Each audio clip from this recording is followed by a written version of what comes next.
மோடி வந்து அண்ணாமலை தொடர வேண்டும் என்று விரும்புகிறார். அமித்ஷாவுக்கு பிடிக்கல. ஆனால் majority of the BJP people தமிழ்நாட்டில் அண்ணாமலையை மாற்றிட்டு வேறு யாரையாவது கொண்டு வரணும், அப்போ தான் அதிமுக கூட்டணி வரும். ஆனால் அப்படியே அண்ணாமலையை மாற்றினாலும் எடப்பாடி ஒப்புக்கொள்ளாவிட்டால் அப்போ இன்னும் அசிங்கமாயிடும். அதனால் அண்ணாமலையை தொடரணும்னு பிஜேபிக்குள்ள ஒரு தரப்பு விரும்புது. பாஜக மேலிடமே எடப்பாடிட்ட பேசினாங்க, அப்போ ஒரு ஒத்து வரல. அப்போ எடப்பாடி தானே அண்ணாமலை வேண்டாம்னு புறக்கணிச்சிட்டு இருக்காரு. அவரோட ப்ராப்ளம் வந்து அண்ணாமலையோட தானே ஒழிய பிஜேபியோட கிடையாது. ஆனால் பிஜேபியோட உறவு வேணாம்னு நடத்திட்டார். மைனாரிட்டிஸ் ஓட்டு போயிடும், குறிப்பாக முஸ்லிம்ஸ் ஓட்டு, கிறிஸ்டின்ஸ் ஓட்டு போயிடும்ன்றது தான் அவருடைய கணக்கு. பிஜேபி நன்றாக புரிந்து கொண்டது, அதிமுகவோட உறவு இல்லைன்னா 26 எலெக்ஷனில் சைபர். பட் அண்ணாமலை இல்லைன்னா பேசுறதுக்கு ஒரு வாய்ப்பு இருக்குது, கூட்டணிக்கும் ஒரு வாய்ப்பு இருக்குது. இல்லை இந்த இடத்துல உங்கள் எம்எல்ஏ சீட் வேணும் வெற்றின்னு பார்ப்பாங்களா, இல்லை கட்சி வளர்ச்சியை பார்ப்பாங்களா? கட்சியெலாம் வளர்றதுலாம் அவ்வளோ ஈஸி கிடையாது. தோத்தா சதவீத கணக்கு, ஜெயிச்சா எம்எல்ஏ கணக்கு பேசுவாங்க. சதவீத கணக்கு வச்சு ஒன்றும் நீங்கள் பண்ண முடியாது. ஆனால் மாற்றிட்டா இப்போ இருக்கக்கூடிய அந்த வரவேற்பு பாஜக வரவேற்பு இருக்குன்னு நினைக்கிறீங்களா நீங்கள்? அது இருக்காது, அது உண்மை. பட் 4 எம்எல்ஏ ஜெயிச்சுட்டா அது வேறு. ஜெயிச்ச பிறகு மறுபடியும் அண்ணாமலையை கூட கொண்டு வரலாம், அது அதை விட மோசமான ஆளை கொண்டு வரலாம். கட்சியின் வளர்ச்சி இந்த அடுத்த கட்ட நடவடிக்கைகளில் அண்ணாமலையின் பலமாக நீங்கள் எதை பார்ப்பீங்க? திமுக தொடர்ந்து கொடுக்கக்கூடிய அந்த கருத்துக்கள்லாம் வச்சு மக்களை கவரக்கூடிய ஏதோ ஒரு திறமை அண்ணாமலையிடம் இருக்கிறது உண்மை. ஓரளவு கட்சியில் ஓட் பேங்க் உயர்ந்தது 3லேருந்து 4%, ஒரு 8% வரைக்கும் போயிருக்கு. என்னை பொறுத்த வரைக்கும் அது 11%ல் 8%. இன்னும் கடினமாக உழைச்சி திமுக அரசுக்கு அந்த கவர்மெண்ட் ரொம்ப அன்பாப்புலர் ஆகிட்டு இருக்கு. திமுக கவர்மெண்ட் மாற்றம் அதை அறுவடை பண்ணுற அளவுக்கு கொஞ்சம் புத்திசாலித்தனமாக அண்ணாமலை ஃபைட் பண்ணாருன்னா அவர் வந்து அந்த 8% 10-12% வரைக்கும் போகலாம். அந்த பேசுகிற திறமை கூட மற்ற கட்சிக்காரங்களுக்கு, எச்ராஜாக்கும் மற்றவங்களுக்கும் இல்லை. இப்போ உதாரணத்துக்கு பாருங்கள், அவர் 4 மாதம் அமெரிக்கா லண்டனில் இருந்தப்போ இங்கே ஒரு குழு போட்டு வானதி இவங்களை தமிழிசை எச்ராஜாலாம் போட்டாங்க. அது மக்கள் மத்தியில் எடுபடவே இல்லையா. ஆனால் வந்து இறங்கணுன்னே அண்ணாமலை தடாரடியாக ஏதோ பேசுகிறாருல்ல. 30% வாங்கினா நீ ஒரு சீட்டு ஜெயிக்க முடியும். நீ 2% ஏறிட்டு போனீங்கன்னா இன்னும் எத்தனை எலெக்ஷன், 10 எலெக்ஷன் கொடுத்து வருவேன். 50 வருஷம் போது தான் நீ வருவேன். 2 திராவிட கட்சியில் ஒரு கட்சியோட போனால் தான் உனக்கு எம்எல்ஏ சீட்டு. இதை நல்லா புரிஞ்சுக்கிட்டாங்க அவங்க. எலெக்ஷனில் உனக்கு எம்எல்ஏ சீட்டு ஜெயிச்சா இல்லையா அது மட்டும் தான். உங்கள்கிட்ட எவ்வளோ எம்எல்ஏ இருக்குன்னு தான் கேட்பான். உங்கள்கிட்ட எவ்வளோ % ஓட்டு இருக்குன்னு அவனு கேட்க மாட்டான். அவர் ஏடிஎம்கேவோட விஜய் போனார்னா ஆட்சி மாற்றம் வரைக்கும் கூட போகலாம். அவங்க நம்பி இருக்காங்க, விஜயை வந்து நம்பி இருக்காங்க.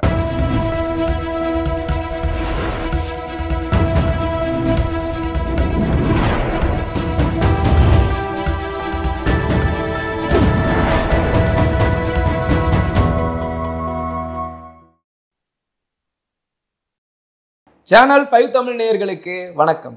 இன்றைய நேர்காணலில் நம்மோடு இணைந்திருப்பவர் மூத்த பத்திரிகையாளர் திரு மணி அவர்கள். வாருங்கள் அவரோடு பேசுவோம். சார் வணக்கம். சார் தமிழக பாஜக தலைவர் பதவிக்கு பல போட்டிகள் நடந்துகிட்டு இருக்கு. அண்ணாமலையை தொடர்ந்து நீடிப்பாரா அல்லது வானதி சீனிவாசன், நயினார் நாகேந்திரன் அவங்களோட முயற்சிக்கு எதுவும் வாய்ப்பு கிடைக்குமா? வானதி, நயினார் நாகேந்திரன் அல்லது இவர் அண்ணாமலையை தொடர்வார் என்று தகவல்கள் வருகின்றன. உறுதியாக நமக்கு தகவல் அதிகாரப்பூர்வமாக அறிவிக்காத வரையில் நம்ம பேச முடியாது. அண்ணாமலை நீடிச்சா என்ன ஆகும், அண்ணாமலை நீடிக்கலைன்னு என்ன ஆகுன்றதான் பேச வேண்டியது. அதிமுகவுடன் ஒருவேளை மீண்டும் கூட்டணி மலர வேண்டும் என்றால் அது கண்டிப்பாக அண்ணாமலை மாற்றப்பட வேண்டும் என்று ஒரு கருத்து இருக்கிறது. ஆனால் அப்படியே அண்ணாமலையை மாற்றினாலும் எடப்பாடி ஒப்புக்கொள்ளாவிட்டால் அப்போ இன்னும் அசிங்கமாயிடும். அதனால் அண்ணாமலையை தொடரட்டோம்னு பிஜேபிக்குள்ள ஒரு தரப்பு விரும்புது. ஆனால் majority of the BJP people தமிழ்நாட்டில் அண்ணாமலையை மாற்றிட்டு வேறு யாரையாவது கொண்டு வரணும், அப்போ தான் அதிமுக கூட்டணி வரும். கூட்டணி வந்தால் தான் 26ல் நம்ம ஒரு 4 சீட் 5 சீட்டாக ஜெயிக்க முடியும்னு பார்க்குறாங்க. அதுவே அண்ணாமலை வந்தாருன்னா அதிமுகவுடன் கூட்டணி என்பது மிக மிக கடினமான ஒன்றாக மாறிப்போகும். அண்ணாமலை இல்லைன்னா அதிமுகவுடன் கூட்டணிக்கான வாய்ப்பு பிரகாசமாக இருக்கிறது என்று தான் நாம் பார்க்க வேண்டும். அப்படி தான் இதை புரிந்து கொள்ள வேண்டும். இல்லை சார், அண்ணாமலை வந்தால் எடப்பாடியோட கூட்டணி கிடையாதுன்னு சொல்ல வரீங்க. ஆனால் இடையில பார்த்தீங்கன்னா அது போன தேர்தலில் பார்த்தீங்கன்னா 2024 நாடாளுமன்ற தேர்தலில் அண்ணாமலையை தாண்டி பைபாஸ் பண்ணி பாஜக மேலிடமே எடப்பாடிட்ட பேசினாங்க, அப்போ ஒரு ஒத்து வரல. அப்போ எடப்பாடி தானே அண்ணாமலை வேண்டாம்னு புறக்கணிச்சிட்டு இருக்காரு. பாஜகவே வேண்டாம்னு புறக்கணிக்கிற நிலைமையில தானே இருக்காரு அவர். அதாவது எடப்பாடியோட பிரச்சனை அண்ணாமலையோட தான், பிஜேபியோட கிடையாது. இது வரைக்கும் பிஜேபி ஏற்று பெருசாலாம் அவர் எதுவுமே பேசுனது கிடையாது. நீங்கள் பார்த்துருப்பீங்க, அவர் முழுக்க பேசினதெல்லாம் வந்து மாநிலங்களை லோக்சபா எலெக்ஷனில் கூட ஸ்டாலினை தான் அவர் வசைப்பாடி கொண்டு இருந்தார். மோடி வேணுமா வேணாமான்ற எலெக்ஷனை ஸ்டாலின் மீது தாக்குதலை தொடுத்து கொண்டு இருந்தார். பிஜேபியோட அலைன்ஸ் போலியோ ஒழிய பிஜேபியோட கொள்கைகளையோ மோடியையோ ஆர்எஸ்எஸ்ஸையோ அவர் எதுவுமே பேசலை. ஸோ அவரோட ப்ராப்ளம் வந்து அண்ணாமலையோட தானே ஒழிய பிஜேபியோட கிடையாது. ஆனால் பிஜேபியோட உறவு வேணாம்னு நடத்திட்டார். இப்போ மைனாரிட்டிஸ் ஓட்டு போயிடும், குறிப்பாக முஸ்லிம்ஸ் ஓட்டு, கிறிஸ்டின்ஸ் ஓட்டு போயிடும்ன்றது தான் அவருடைய கணக்கு. அதனால தான் அவர் பிஜேபியோட உறவை அறுத்தார். பட் அண்ணாமலை தான் அதுக்கு காரணம். 10 நாள் முன்னால் வரைக்கும் என்டிஏ கூட்டத்தில் போய் மோடி பக்கத்தில் உட்காந்தாருல, அப்போ என்ன மோடி என்ன மதசார்பற்றவராக இருந்தார்? இல்லை, அவருடைய பிரச்சனை அண்ணாமலையோட. இப்போ பிஜேபி நன்றாக புரிந்து கொண்டது, அதிமுகவோட உறவு இல்லைன்னா 26 எலெக்ஷனில் சைபர். அதிமுகவோட சேர்ந்தால் தான் ஒரு 5 சீட்டாவது ஜெயிக்க முடியும். போட்டியாவது 20 சீட்டில் போட்டி போடுறாங்க, 5 சீட்டாக ஜெயிக்க முடியும்னா ஏடிஎம்கேவோட இருந்தால் தான் ஜெயிக்க முடியும். கடந்த காலங்களில் திமுகவோட இருந்து தான் 4 சீட்டு 2001 ஜெயித்தாங்க. ராஜா முதல்ல திமுக ஆதரவோடு தான் அசம்பிளிக்கு போனார். 21 ஏடிஎம்கேவோட சேர்ந்து தான் வானதியெல்லாம் உள்ளே போனாங்க, அசம்பிளிக்கு போனாங்க. 26 இவங்களுக்கு கூட்டணி இல்லைன்னா சைபர்னு அவங்களுக்கு தெரியும். எடப்பாடி அண்ணாமலையை மாற்றினாலும் பிஜேபியோடு கூட்டணி வைக்காமல் போவதற்கு வாய்ப்பு உண்டு. ஆனால் கூட்டணி வேண்டுமென்றால் அண்ணாமலையை மாற்றியாக வேண்டும். அது நல்லா புரிஞ்சுக்கோங்க. அண்ணாமலை இருந்தால் கண்டிப்பாக கூட்டணி கிடையாது. அண்ணாமலை இல்லைன்னா கூட்டணிக்கு ஒரு வாய்ப்பு இருக்கிறது. ஆகவே கூட்டணிக்கான வாய்ப்பு அண்ணாமலை இல்லாவிட்டால் தான் இருக்கிறது. அப்படியும் கூட்டணி வராமல் போகலாம். பட் அண்ணாமலை இல்லைன்னா பேசுறதுக்கு ஒரு வாய்ப்பு இருக்குது, கூட்டணிக்கும் ஒரு வாய்ப்பு இருக்குது. அதனால் அண்ணாமலையை மாற்ற வேண்டும் என்று தமிழக பாஜகவில் 90% பேர் விரும்புகிறார்கள். 90% of Tamil Nadu BJP wants Annamalai to be removed.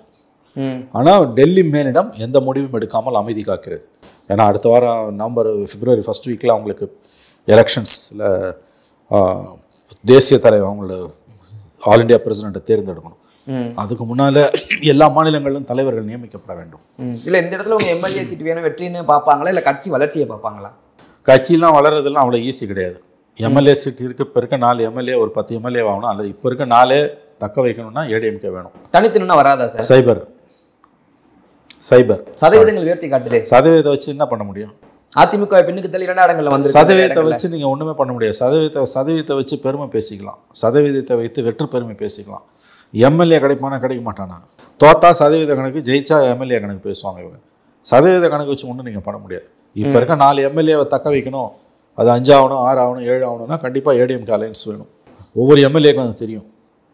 ADMK இல்லைன்னா அவங்க யாரும் ஜெயிக்கவே முடியாது, சத்தியமாக முடியாது. 5 முனை போட்டிலாம் வந்துன்னா இவங்க ஸ்ட்ராங்காக இருக்கிறதா கருதப்படுற கன்னியாகுமரி மாவட்டத்தில் கூட ஜெயிக்க முடியாது. ஏடிஎம்கேவோட போனால் மட்டும்தான் பிஜேபிக்கு எம்எல்ஏ கிடைப்பாங்க, இல்லைன்னா 0. அதனால தான் 90% தமிழ்நாடு பிஜேபி அண்ணாமலையை மாற்றுன்றான்.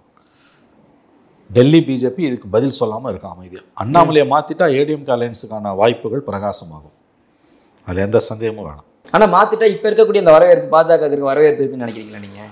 அது இருக்காது, அது உண்மை. ஏன்னா இப்போ அண்ணாமலை லண்டன் போயிருந்த இப்போ 4 மாதம் இங்கே ஒரு குழுவை போட்டு போனாங்க ராஜா தலைமையில். பிஜேபி இருந்த மாதிரியே தெரியலையே, அவங்களுக்கு அரசியலே பண்ண தெரியலையே. நல்லதோ கெட்டதோ ஒரு தடாலடி அரசியல் அண்ணாமலை பண்ணுறாரு, மற்றவங்களால பண்ண முடியல. அந்த ஆஸ்பெக்ட் இருக்குது. பட் 4 எம்எல்ஏ ஜெயிச்சுட்டா அது வேறு. ஜெயிச்ச பிறகு மறுபடியும் அண்ணாமலையை கூட கொண்டு வரலாம், அல்லது அதை விட மோசமான ஆளை கொண்டு வரலாம். பட் அண்ணாமலை இருக்க வரைக்கும் alliance totally ruled out, completely ruled out. இல்லை சார், அலையன்ஸ் ஒரு பக்கம் இருக்குது. இந்த முறை 5 முனை போட்டின்றது கன்ஃபார்ம் ஆயிடுச்சு. சீமான் ஒரு பக்கம், தாவேகா, அதிமுக, திமுக, பாஜக, இப்படி 5 முனை போட்டியிட்ட பட்சத்தில் யார் சொன்னா கன்ஃபார்ம் ஆச்சு? இல்லை, இப்போ இருக்க சூழ்நிலைக்கு கரெக்ட். இப்போ இருக்க சூழ்நிலை 2024 என்னன்னாலும் மாறலாம். இப்போ இருக்க சூழ்நிலையில் இப்போ பாஜகவில் அண்ணாமலை போட்டிருக்க பிளான் என்னவா இருக்கும்? மத்திய அரசின் உதவியோட திமுக என்னென்ன திட்டங்கள்லாம் அறிவிச்சோ 2021 அதை நம்ம கையில் எடுக்கலாம் அப்படின்ற என்ன பார்க்கலாம். திட்டங்களை கையில் எடுத்தாலும் ஜெயிக்கிறது எப்படி? ஓட்டு எப்படி வாங்குவேன்? நீ திட்டங்களை கொடுக்கலாம், பிளான் ஆஃப் ஆக்ஷன் வைக்கலாம், மேனிஃபெஸ்டோவில் ப்ராமிசஸ் அள்ளி விடலாம், ஓட்டு எப்படி வரும்? அப்படிதான் சார் பண்ணாங்க. நோட்டாவோட ஒப்பிட்டு பேசினாங்க, அப்புறம் இப்போ ஏறிச்சு சதவீதங்கள். ஏறுங்க, எம்எல்ஏ ஜெயிப்பியா? இப்போ நீ 3%லேருந்து இன்னைக்கு 11%ன்றாது. அவர் ஆக்சுவலாக 11% இருக்காது, 8லேருந்து 9% இருக்கும். தனியானின்னு இந்த எலெக்ஷன் ஒரு 12% போகலாம். என்ன பிரயோஜனம்? 30% வாங்கினா நீ ஒரு சீட்டு ஜெயிக்க முடியும். நீ 2% ஏறிட்டு போனா இன்னும் எத்தனை எலெக்ஷன்? 10 எலெக்ஷன் பொறுத்து வருவேன், 50 வருஷம் பொறுத்தா நீ வருவேன். வாய்ப்பு கிடையாது. 2 திராவிட கட்சியில் ஒரு கட்சியோட போனால் தான் உனக்கு எம்எல்ஏ சீட்டு. இதை நல்லா புரிஞ்சுக்கிட்டாங்க அவங்க. நல்லா இருந்த அலையன்ஸை நாசம் பண்ணது அண்ணாமலை. 21 ஒழுங்காக தானே இருந்தாங்க. 75 சீட்டு ஜெயிச்சாங்கல்ல அலையன்ஸ். எவ்வளோ பெரிய விஷயம் அது? 10 வருஷம் ஆட்சியில் இருந்துட்டு 75 சீட்டு ஜெயிச்சது எவ்வளோ பெரிய விஷயம். டிடிவி தினகரனை மட்டும் அமித்ஷா சொன்னதை கேட்டு இவர் எடப்பாடி அவங்களுக்கு ஏடிஎம்கே சிம்பல்லையே 10 பேர் கொடுத்துருந்தாருன்னா 23 சீட்டில் நம்பரே மாறுது. ஸோ அதை உடச்சது எடப்பாடி அன்னைக்கு. அதுக்கு பிறகு அண்ணாமலையோட ஆணவமான பேச்சுக்கள் இன்னைக்கு நடுத்தரில் நிற்குது அலையன்ஸ். இல்லை, அவர் சொன்ன காரணம் வேற சார் இருக்கு. எடப்பாடி முடிவு பண்ணிட்டாரு பாஜக கூட்டணியிலிருந்து விலகணும்னு, அதை நம்ம முந்திக்கிட்டோம் அப்படின்ற மாதிரி இப்போ அண்ணாமலை கருத்து இருக்கு. தப்பு. அவர் போய் என்டி அலையன்ஸில் உட்காந்துட்டு வரும்போது, மோடி பக்கத்தில் உட்காந்துட்டு வரும்போது என்ன சொன்னார்? அதுக்கப்புறம் தானே மாறுறாரு. அண்ணாமலை தான் காரணம், அதுக்கு எந்த மாற்று கருத்தும் வேணாம் உங்களுக்கு. அண்ணாமலையால் மட்டும்தான் இந்த அலையன்ஸ் உடஞ்சது. 2019, 21 அலையன்ஸ் இருந்ததுன்னா 24 எலெக்ஷனில் கூட ஒரு 10 சீட்டு அவங்க அடிச்சிருப்பாங்க. இன்னும் சொல்லப்போனால் 21ல் 75 சீட்டு ஜெயிச்சது பெரிய விஷயம். 10 வருட ஆட்சிக்கு பிறகு. 10 வருட ஆட்சிக்கு பிறகு 19, 24 அளவுகோல் எடுக்காதீங்க. 21 தான் நீங்கள் அளவுகோல் எடுக்கணும். 75 சீட்டுன்றது எவ்வளோ பெரிய விஷயம். 66 சீட்டு ஜெயிச்சாங்க ஏடிஎம்கே. திமுக 2011 ஆட்சி இழக்கும்போது 23 சீட்டு தான் ஜெயிச்சுது. அது இவ்வளோ விஷயங்கள் இங்கே இருக்குது. நீங்கள் அண்ணாமலை மட்டும்தான் எனக்கு தெரிஞ்ச பிரச்சனை. அண்ணாமலையை மாற்றி விட்டார்கள் என்றால் ஏடிஎம்கே பிஜேபிக்கான கூட்டணிக்கான வாய்ப்பு பிரகாசமாக உருவாகும் தான் நான் நம்புகிறேன்.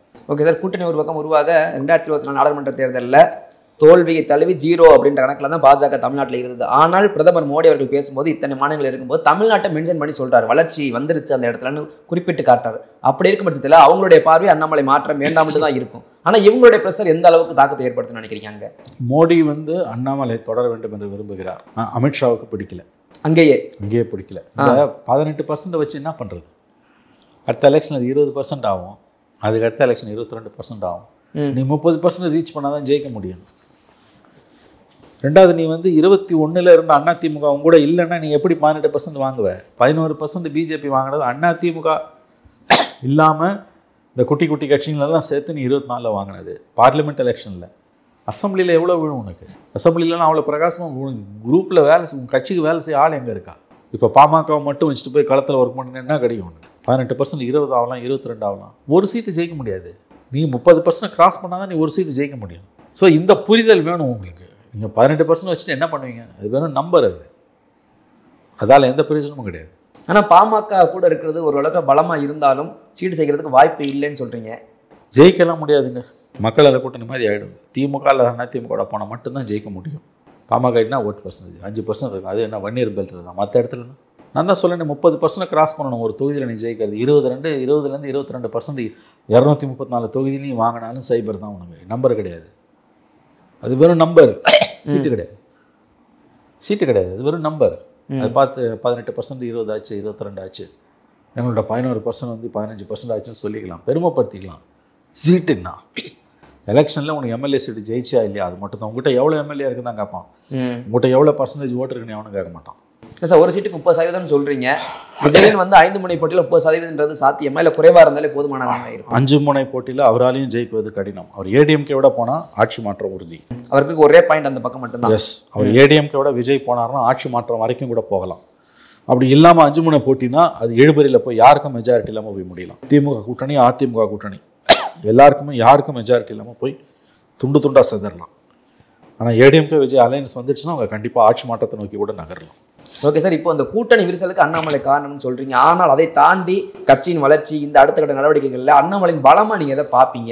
திமுக தொடர்ந்து கொடுக்கக்கூடிய அந்த கருத்துக்கள்லாம் வச்சு இல்லை, அவர்கிட்ட ஏதோ ஒரு அட்ராக்ஷன் இருக்குது. ஓரளவு கட்சியில் ஓட் பேங்க் உயர்ந்தது 3லேருந்து 4%, ஒரு 8% வரைக்கும் போயிருக்கு. என்னை பொறுத்த வரைக்கும் அந்த 11%ல் 8%.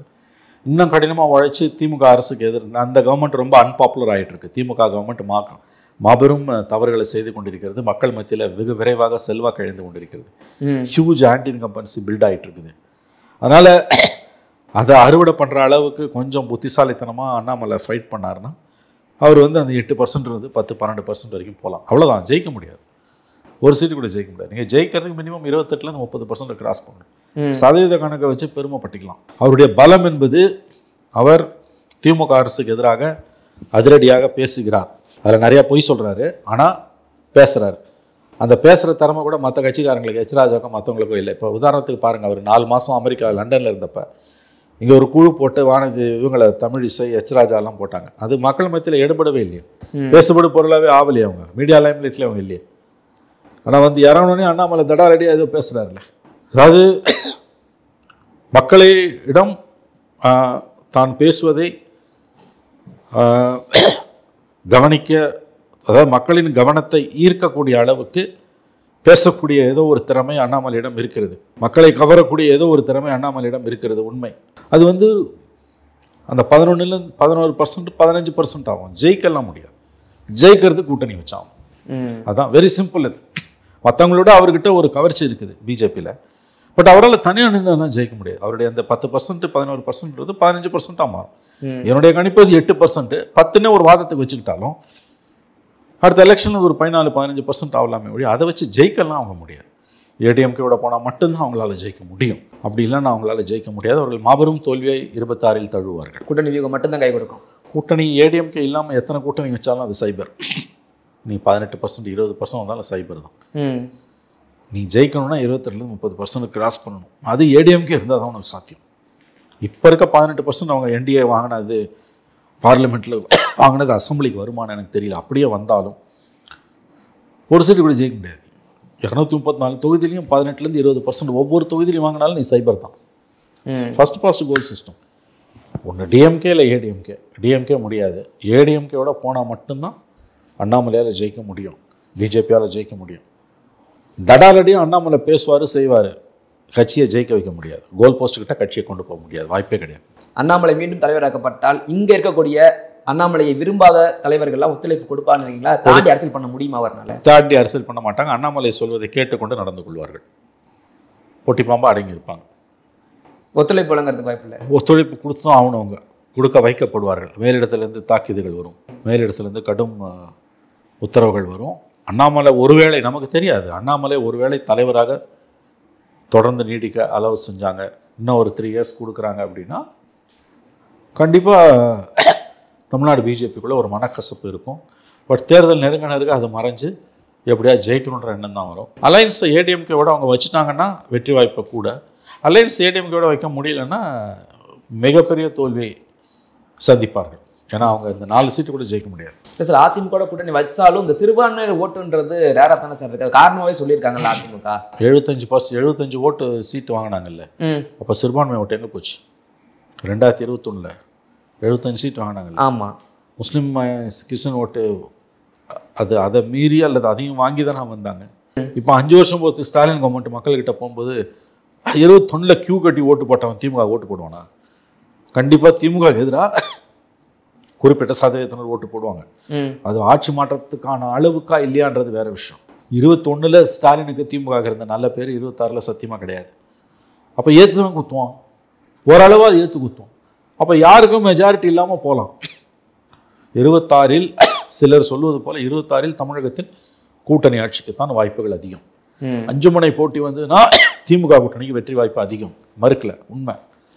ஒருவேளை அதிமுக விஜய் கூட்டணி சேர்ந்துட்டா அவங்களுக்கு வெற்றி வாய்ப்பு அதிகம். இது ரெண்டுமே இல்லாமல் 5 முனை போட்டியாகவே போகுதுன்னா, ஒருவேளை இந்த கவர்மெண்ட் இன்னும் அன்பாப்புலர் ஆகுதுன்னா தனிப்பட்ட மெஜாரிட்டி திமுக கிடைக்காம அந்த கூட்டணிக்கு கிடைக்கலாம். பட் இழுபறியில் வந்து நிற்கும். அப்போ கூட்டணி ஆட்சி என்ற கட்டத்தை நோக்கி தமிழக அரசியல் நகரலாம். எப்படி இருந்தாலும் 26 21 வாங்கின வாக்கு சீட்டுகளை திமுகவால் தனிப்பட்ட முறையில் வாங்க முடியாது, அது மட்டும் உறுதி. Okay sir. ஆனால் அதிமுகன்றது செலக்ட் பண்ணுற இடத்துல இருக்கா இல்லை செலக்ட் ஆகுற இடத்துல இருக்கா? பாஜக தாவேகாவை வச்சு அவங்க நம்பி இருக்காங்க. விஜயை வந்து நம்பி இருக்காங்க. விஜய் வந்துடுவார்னு அதிமுக காத்து கொண்டு இருக்கிறது. விஜய் வரலன்னா ஏடிஎம்கே கஷ்டம். அதனால இந்த பக்கம் இன்னும் எதிர்குரல் வரல தாவேகா பக்கத்துல இருந்து. விஜய்க்கும் அது நல்லா தெரியும். ஞாபகம் வச்சுக்கோங்க, நீங்கள் எல்லாம் ஏடிஎம்கே பற்றி மட்டுமே பேசுகிறீங்க. விஜய்க்கு ஏடிஎம்கே இல்லாமல் அவர் குட்டி குட்டி கட்சிகளை சேர்த்துக்கிட்டு போனால் மக்கள் நல கூட்டணி மாதிரி சைபர் ஆவார். விஜயகாந்த் ஜெயிச்ச மாதிரி அவர் தனியாக கூட ஜெயிக்க முடியாது. அவர் ஒரு 30 சீட்டோ 40 சீட்டோ 50 சீட்டோ எக்ஸ் நம்பர் ஆஃப் சீட்டு ஜெயிக்கணும்னா ஏடிஎம்கேவோட போனால் மட்டும்தான் ஜெயிக்க முடியும். நான் கூட்டணிக்கு தயார்னு அவர் விக்ரவாண்டியில் சொன்னதே, நான் கூட்டணி கட்சியை சேர்த்து பண்ணுறது மட்டும் இல்லை, நான் உங்கள் கூட கூட்டணிக்கு இருக்கும் தயார்ன்ற அர்த்தத்தில் தான் சொல்லியிருக்காரு. அது முதல் தடவை சொன்னால் ப்ரெஸ்டீஜ் இஷ்யூனால சொல்லலை. விஜயகாந்த், கமல்ஹாசன், சீமான் இவங்கெல்லாம் செய்து கொண்டிருக்கிற தவறை, தனியாக தான் நீ போடுற தவறை ஒருபோதும் விஜய் செய்ய மாட்டார். விஜயகாந்த் 2வது எலெக்ஷன்லேயும் ஞானோதயம் வந்தது. 2006 11 ஜெயலலிதாவோட சேர்ந்தார். அதனால தான் 29 சீட்டு ஜெயித்தார். விஜய் இதை தெளிவாக புரிந்து கொண்டிருக்கிறார் தான் நான் நம்புகிறேன். ஆகவே அவர் ஏடிஎம்கேவோட போவதற்கான வாய்ப்புகள் பிரகாசமாக இருக்கின்றன. அவர் தனியாக நிற்பதற்கான வாய்ப்புகள் குறைவுன்னு எனக்கு தோணுது, உறுதியாக சொல்ல முடியாது. ஒருவேளை அப்படி அவர் தனியாக நிற்கிறாருன்னா அவர் 0 ஆவார் என்பதில் எந்த மாற்று கருத்தும் வேண்டாம். ஏன்னா நம்பர்ஸ் கேம் இது. அதுவும் 5 முனை போட்டின்னு வந்ததுன்னா திமுகவுக்கு ஹியூஜ் அட்வான்டேஜ். ஆனால் விஜய் ஏடிஎம்கே வந்தாங்கன்னா அது அவங்களுக்கு வந்து மிகப்பெரிய வெற்றியை கொடுக்கும். இந்த உண்மை விஜய்க்கும் தெரியும் என்று நான் நம்புகிறேன். Okay sir. அதிமுக தாவேகா ஒன்றிணைந்தால் பேலன்ஸ் இருக்கிறது நாம் தமிழர் கட்சி, பாஜக, திமுக கூட்டணி. திமுக கரெக்டாக இருக்கு. நாம் தமிழர் கட்சி பாஜகவும் மட்டும்தான் எதிரி ஒருவர் தானே. ஒரு பாஜக ஒன்று தெரிஞ்சுக்கோங்க, பாலிடிக்ஸில் 2+2 0 ஆகும், 4 ஆகாது. 8% அப்படியே அவர் பிஜேபியோட போனால் 8% இருக்கு. அதில் 4% உடையும். பிஜேபி பிடிக்காத மதச்சார்பற்ற சக்திகள் நாம் தமிழரில் இருக்காங்க. திமுகவையும் பிடிக்காது, பிஜேபியும் பிடிக்காது. பிஜேபியோட நீ வெளிப்படையாக போய் சேர்ந்தீங்கன்னா சத்தியமாக சீமானுக்கு ஓட்டு போட மாட்டாங்க.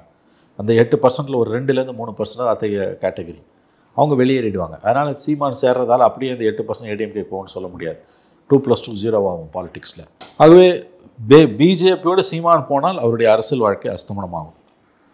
ராஜாவை பேரறிஞர்ன்றாரு, ரங்கராஜ் பாண்டே இப்போ இவரை விட பெரிய பிரசாந்த் கிஷோரை விட பெரிய ஆளுன்றாரு. இதெல்லாம் வந்து சீமான் யாருடைய பிரதிநிதியாக என்று மாறிக்கொண்டிருக்கிறார் என்பதை காட்டுகிறது. அவருடைய தொண்டர்களை இதை ஏற்றுக்கொள்ள மாட்டார்கள். இன்னைக்கு சீமான் கட்சியிலிருந்து பலர் வெளியேறுவதற்கு இதுவும் ஒரு காரணம். ஒரு பக்கம் திமுக இழுக்குது, வலையை விரிச்சு இழுக்குது. இன்னொரு பக்கம் சீமானுடைய இத்தகைய அரசியல், பிஜேபியை புகழ்வது, ராஜாவை புகழ்வதெல்லாம் சீமான் தொண்டர்களிடமே எடுப்படாது. 2+2 பாலிடிக்ஸில் நிறைய நேரம் 0 ஆகிடும். விஜய் சீமான் பிஜேபியோடு போனால் லாபம் பிஜேபிக்கு, நஷ்டம் சீமானுக்கு. கடைசி ஒரே ஒரு கேள்வி மட்டும்தான். அண்ணாமலையினுடைய தலைப்பில் தான் பேசணும். அண்ணாமலை அவர்கள் 2026 2 வியூவில் எடுக்கிறாரு. ஒன்று, மாநில கட்சி போல தன் முடிவுக்கு வியூகங்களை வகுத்து போகிறது அவருக்கு சாதகமாக இருக்குமா, இல்லை அங்கே இருக்கக்கூடிய பாஜக அரசின் சொல்படி கேட்டு வியூகங்கள் அமைச்சு போகிறது சாதகமாக இருக்குமா? இப்போ பாருங்க, பிஜேபியில் டெல்லி சொல்கிறது தான் அவர் கேட்க முடியும். தனியாக அவருக்கு அண்ணாமலைக்கு எந்த செயல் திட்டமும் இருக்காது. அண்ணாமலை தொடர்ந்தாருன்னா பிஜேபி தலைவராக நமக்கு தெரியாது. ஒருவேளை அண்ணாமலை தமிழ்நாடு பிஜேபி தலைவராக மீண்டும் நியமிக்கப்பட்டால் கண்டிப்பாக ஏடிஎம்கே பிஜேபியோட போகிறதுக்கு வாய்ப்பு மிக மிக மிக குறைவு. தனியாக தான் போவாங்க பிஜேபி. அது இன்னொரு மக்கள் நல கூட்டணி மாதிரி இருக்கும். சைபராக வந்து முடியாது. எழுதி வைத்துக் கொள்ளுங்கள். உங்களுடைய பல்வேறு கேள்விகளுக்கு உங்கள் நேரத்தை ஒதுக்கி பதில் தம்பிக்கு ரொம்ப நன்றி சார். தொடர்ந்து பேசுவோம். நன்றி சார்.